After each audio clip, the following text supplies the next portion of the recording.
The headlines: Kano State Governor heads to the Supreme Court, describes appeal judgment as miscarriage of justice. Troops kill 2 terrorists, rescue 5 abductees in Zamfara. Police arrest 3 suspects in Anambra, recover cache of arms. Liberian President George Weah concedes defeat to ex-Vice President Boakai. Hello there, good evening and welcome to the news update on Trust TV. I'm Abdullahi Ahmed.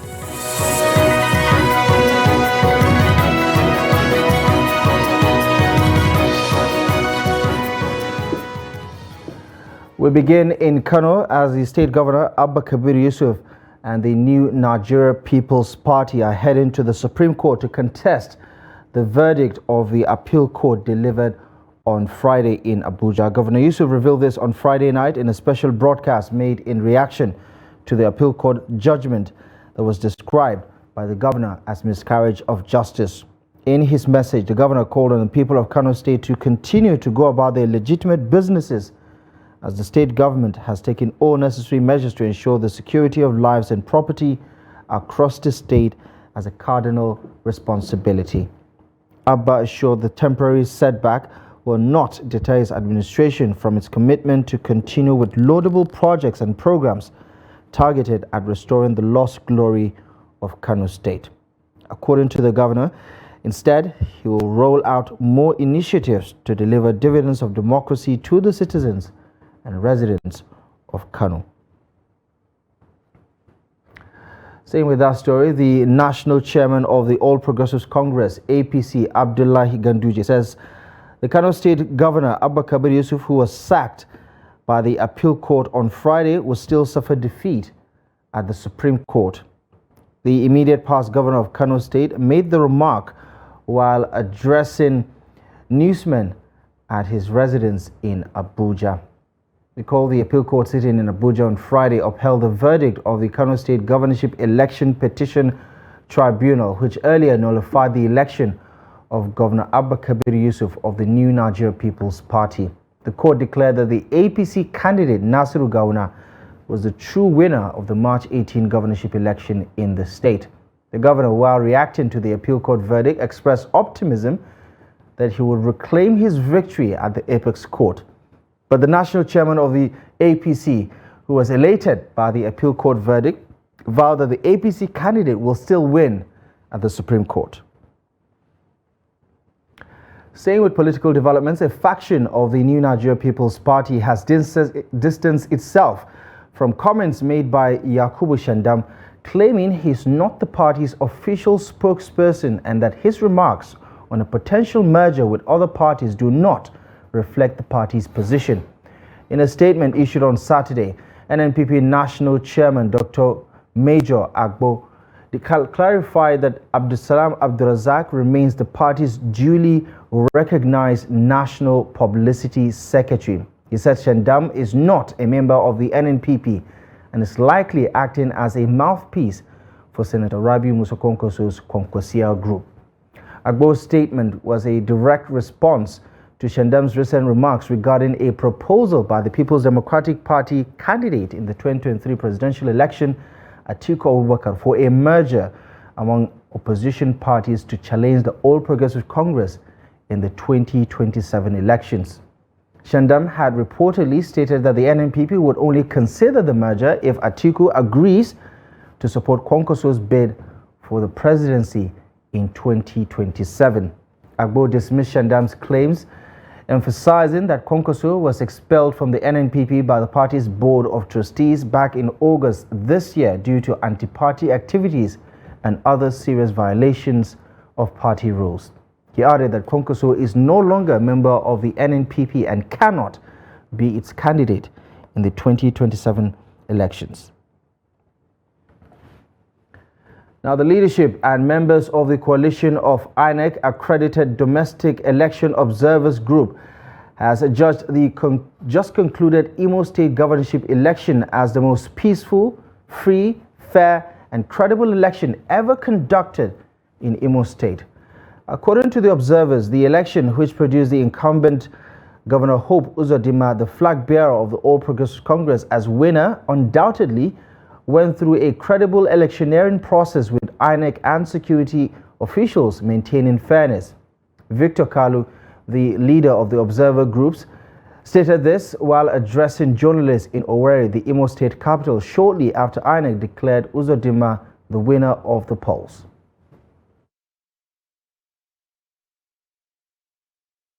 Seeing the election as an opportunity to make amends from public complaints and issues arising from the 2023 general elections, there was an obvious improvement on the part of INEC in ensuring a credible, free, fair and transparent election in Imo State. The conduct of INEC was totally in line with our relevant electoral laws, the Constitution of the Federal Republic of Nigeria, and of course, the guidelines for the election as issued by the Commission.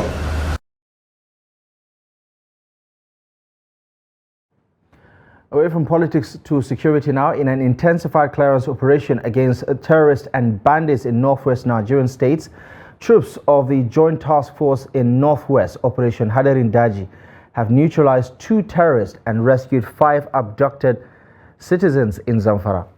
The spokesperson for Operation Hadarin Daji, Captain Yahya Ibrahim, said this on Friday in a statement made available to newsmen. According to him, the troops carried out a coordinated clearance operation on terrorist enclaves on November 16 and 17 at Tuggangama, Tuggan Hausawa, and Tuggan Nabaru, Yarsabia and Daji Yanawi Kari in Akka local government area of Zamfara state. During the operation, troops encountered and neutralized 2 armed terrorists, while others escaped with gunshot wounds. Similarly, troops reportedly responded swiftly and timely to a distress call of an armed bandit attack on the Yarkoria community in Wuya district of Anka local government area. 5 victims, which include a child, 2 females and 3 males, were successfully rescued and reunited with their families, according to the statement. Elsewhere, gunmen have invaded Kayamawa village and abducted a businessman in Duse local government area of Jigawa state. A resident says the incident occurred on Friday morning. He said the gunmen, armed with dangerous weapons, went to the house of the victim and took him away to an unknown destination after collecting the sum of 3 million naira. Police spokesperson, Deputy Superintendent of Police Lawal Shisu, confirmed the incident. Shisu says efforts by the police were on to ensure the victim is rescued unharmed. He appealed to residents to help the police with any useful information that would help in arresting the suspects. This is coming weeks after gunmen abducted 2 wives of Kiawa local government area chairman. The police in Anambra State have busted an arms-running syndicate across the state. Released by Anambra Police Command spokesperson DSP Tochukwu Ikenga stated that 23 pump-action automatic guns were recovered from the syndicate in Onitsha. He added that it also arrested the dealer, who he described as a major arms dealer dealing illegally in prohibited firearms. The short press release stated that the breakthrough followed weeks of intensive surveillance and by operatives of the police command. A total of 23 automatic pump-action guns and 625 live cartridges were recovered. 3 suspects have been arrested in Onitsha while investigation is being expanded. Ikenga quoted the Commissioner of Police, CP Aderemi Adeoye, as commending the operatives involved in the operation, saying that the Inspector General of Police also provided guidance throughout the duration of the operation. Still talking security, the police in Bayelsa State have nabbed one of the killers of late SP Bako Agbashim, the former divisional police officer of Ahuada Division in Rivers State. The arrested suspect is the second in command to Tubaba, the leader of the dreaded Icelander cult group in Rivers State. A statement issued by the Bayelsa State Police Public Relations Officer, CSP Asimin Buswat, said Ikowa was arrested on 18th of November 2023 based on credible intelligence that he was hibernating in Yenagoa after participating in the murder of the late Superintendent Bako Agbashim in September of 2023. The Commissioner of Police in Bayelsa State, CP Francis Idu, charged the police operative to fish out any of his cohorts who are hiding in the state. He also stressed that the Bayelsa State Police Command under his watch would not be a safe haven for criminals. The suspect has been handed over to the River State Police Command for further investigation. Now, emergency response organizations in Katsina State are stepping up public enlightenment campaigns to sensitize residents on fire outbreaks. Now, fire disasters are common this time of the year, leading to destruction of lives and property annually. Here's Abdullah Yamadi with more on the story. Major stakeholders here mentioned electrical faults, improper handling of fire, and mistakes from use of cooking gas as some of the major causes of fire outbreaks.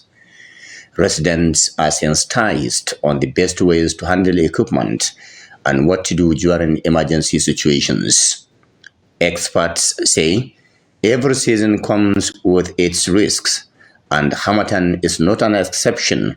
As such, it becomes imperative to take proactive measures against fire disasters, especially now that the season has set in everywhere in northern Nigeria. Many residents fall victims of fire disasters due to negligence and improper handling of fire outbreaks. We want to at least reduce its frequency and dangers it poses. We are also sensitizing stakeholders on the best ways to handle emergency situations depending on the nature of the disaster. You know, fire disasters differ. The one from gasoline is different from that of electricity or other sources. So, we are making effort to enlighten the populace on each and its preventive measures, which is key.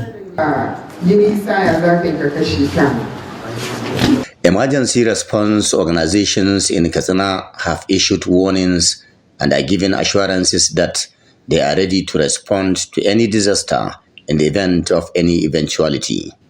If there is any fire outbreak, of course, at your house or any neighbor, you are free to call 112, which is the emergency call number.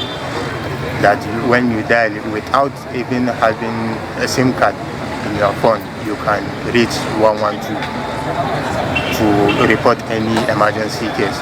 In the same vein, some victims of fire outbreaks decried inadequate sensitization in the past and appreciate the current effort by the relevant authorities to reduce losses occasioned by the disaster. I had fire incidents in my residence precisely a week ago, on the 9th of November 2023. When the incident happened, or it occurred, it was on a broad daylight, and it is as a result of overcharging by this electric lighting system. Public commentators suggest more media campaigns on the preventive measures against fire disasters, not only in Katsina State, but Nigeria as a whole, considering the frequency of its occurrence. Abdullahi Yamadi, Trust Television News, Katsina. You're watching the news update on Trust TV. Coming up ahead, we tell you the story of a 19-year-old making bank through artwork. More on this and many other stories up ahead in just a moment. Join us again. Why did you develop this reputation as somebody who is difficult to work with? I will tell the truth. No matter whose ox is gored, I will say exactly how it is. This is where I actually sympathize with commissioners of nowadays. Where a commissioner sometimes is just a picture. You find somebody, even a cleaner and the governor's wife, can interfere with their abilities. Even the ministers, there are very many who respected me. simply because I never complained about them. I never went to ask for a favor. Never. So none of that has happened? Nothing. But if it hasn't happened, do you have hope that now another government coming in? There's no hope. So you've given up on given politics? I've given up. It's gone, it's gone. Retrenchment from work is the most hated thing by unions. It's loss of job, means that is loss of life, in fact, for civil servants at that time. Nigeria's economy, Nigeria's security, Nigeria's intelligence. This is what the materials we were handling. And I thought government would be very interested. The reasons why you adopted federalism is not because of finesse, not because you like it. It's because of its functional utility.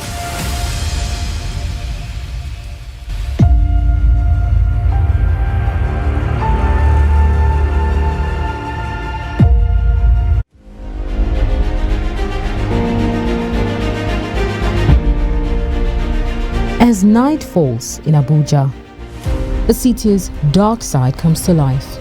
In zan fita yawo, akwai abun da nake sawa a jikina. In dai ba da zuciya ɗaya za ka ɗauke ni, mu tafi akwai abun da zai faru. Yana nuna mini. The speedy underworld of commercial sex work is flourishing in Nigeria's capital city. Despite the dangers and health hazards, young women join the trade every day in hopes of earning quick money and a life of luxury. Every day, when I wake up, I used to ask myself, why am I doing this kind of thing? If I see myself on the street, I used to shed tears every day. They say their families have no idea what they do, while their tears suggest some remorse, maybe pain and even regret. These ladies hope others will learn from their story.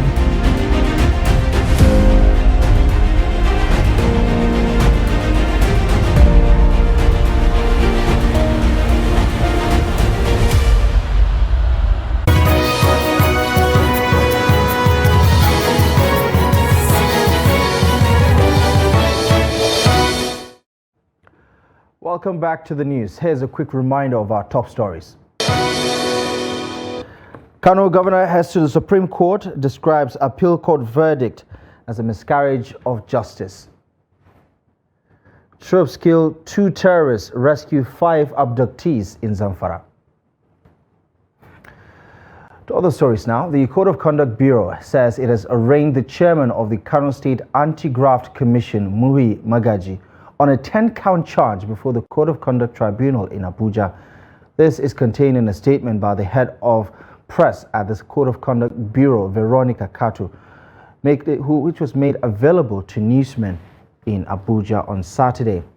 Katu said the charges against Magaji bordered on alleged breaches of the Code of Conduct for public officers, conflict of interest, abuse of office, false asset declaration, bribery, accepting gifts, among others.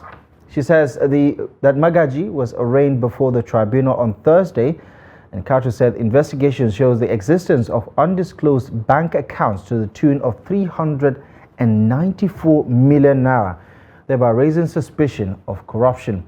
She also says the defendant was, however, granted bail in the sum of 5 million naira and 2 sureties with properties within the Federal Capital Territory. As Nigeria struggles with creating jobs for the millions of unemployed youths, a young talented man has tapped into his artistic skills and talents as a decorator to become gainfully employed. Muhammad Sani Adamu is an upcoming decorator in Jigawa State whose creativity is adding beauty on buildings and money in his pockets. Adamu Imam tells us his story. The young talented artist said he took himself where he served as an apprentice even before completing his secondary school education in 2022. According to Sani Adamu, he was opportune to watch a well-established royal decorator from Kano State while working in one of the royal houses in Jigawa State.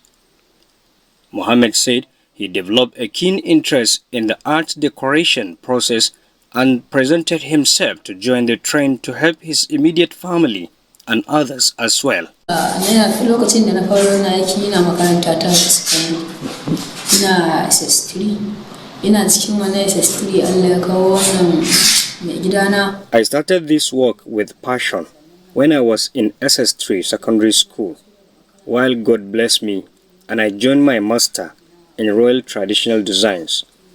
I always find time to learn how to design after closing from school. I was an apprentice at the beginning, but within shortest time, I learned quickly. So my colleagues with whom we started together did not learn as fast as me. Within 2 years, I'm independent. With this design work, my master was surprised. Adam wanted to go for a degree program in one of the universities to study architecture, and he also understands the world is fast changing. There is a need for young people like him to preserve Nigerian golden heritage with modern traditional cultural heritage designs. Adam revealed that what he really needs to excel in his chosen career with patronage from people to keep him going because the work entails a reasonable capital. Some of his colleagues are older than him, but they agree to work and achieve their dreams. But my junior brother is the master of this designing. He's the master of this design. He is my junior brother, and he is the one that tried to help me to do the job. What captivated me to join our younger brother and our master was I realized how lucrative the job is, and we are able to provide for ourselves. Living without doing anything is not good, and this work pays a lot. We do buy things ourselves without asking our parents. We do help better than others. Royal decoration design has a long history that you can find in every royal palace in Nigeria, especially in northern part. So we found ourselves in this work and modernize it because the one we do now is quite different from this one in the past. We make it more colorful, and if you look at the finishing, it is more attractive, unlike the old design, very captivating. According to him, he is currently working with over 5 young men, and he wanted to found a mini company very soon that will be dealing in royal architectural design, decorations throughout the country and beyond. Adam Imam, Trust TV News, Jigawa. Quite impressive. Now, the Nigeria Navy ship NNS Bearcraft has intercepted over 254 million naira worth of cannabis sativa at the Eleko beach in the Lekki area of Lagos State. Now, this is coming barely 6 months after operatives of the National Drug Law Enforcement Agency intercepted 8,852 kilograms of cannabis sativa at the Eleko Road in Lekki area of Lagos after over 30 minutes exchange of fire between suspects and operatives of the anti-narcotic agency. Addressing newsmen on the latest seizure, the commander NNS Bearcraft, Commodore Kolawole Olumide Oguntuga, says Eleko Beach is gradually becoming a top spot for drug traffickers. According to him, the quick response led to the seizure of substances suspected to be cannabis sativa at Eleko Beach in Lekki of Lagos State area. On Friday, November 17, 2023, Commodore Oguntuga said 127 bags of weeds suspected to be cannabis sativa valued at 2 million naira per bag were recovered from the suspects who fled on sight, or rather on sighting the naval officers. All seized contraband items totaling 127 bags would be handed over to the National Drug Law Enforcement Agency for necessary action. The Daily Trust Foundation, a subsidiary of Media Trust Limited, has paid the sum of 650,000 naira to the Nigeria Correctional Service for the release of 9 inmates in Nasarawa State as part of his corporate social responsibility to the society. Now, the inmates who were released were 5 from the new and old correctional center in Kefi, the headquarters of Kefi local government area, and 4 others are from the Lafia Correctional Center. The inmates, whose offenses ranged from criminal conspiracy, trespassing, theft, receiving stolen items, among others, also received 5,000 naira each as transport fare back to their respective homes. Addressing the released inmates shortly after a brief ceremony was held at the Lafia Correctional Center, the director of Daily Trust Foundation, Theophilus Abba, explained that the gesture was aimed at decongesting correctional facilities in the country.